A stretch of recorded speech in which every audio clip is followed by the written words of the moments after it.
As we just heard, coroner Gehan Kamel has delivered her 26-page report into the 2019 death of the 7-year-old girl known as the Granby girl. The main finding: that government workers in health, education, and youth protection worked in silos and did not communicate with each other to protect the girl. Joining us now is Valérie Assouline, a family law and youth protection lawyer who also represents the mother and grandmother in the case. Thank you for joining us, Maître Assouline. Thank you. So you represented the family in this case since 2019. We've spoken a lot about it. Did anything you heard today surprise you, or did you learn anything new from this report?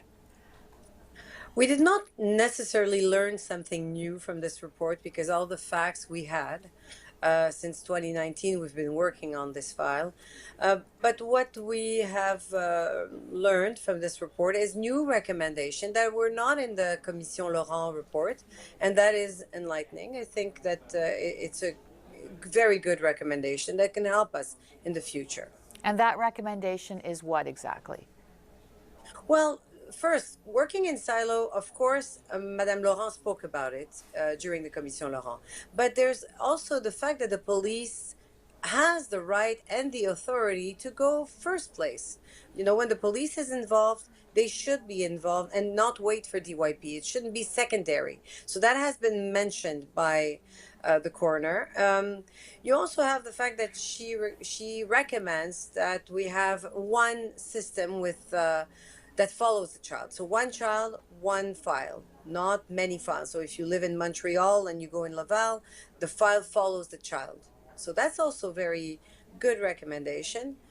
And, you know, mainly, you know, the recommendation that we have are a lot what were said in Madame Laurent report as well.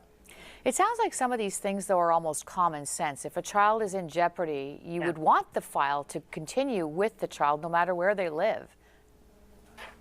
Yes, and Madame Kamel also mentions that we need to invest in services beforehand, before DYP becomes like the last resource.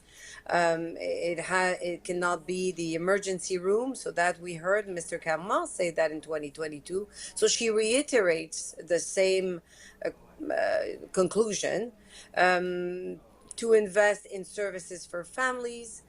To make sure that we train the police officers, that everyone talks to each other. Also, that's something that's very important. So it's really common sense. Yes. Yeah, there were a lot of instances where police were called in the case of this girl to the home, and there was a history there.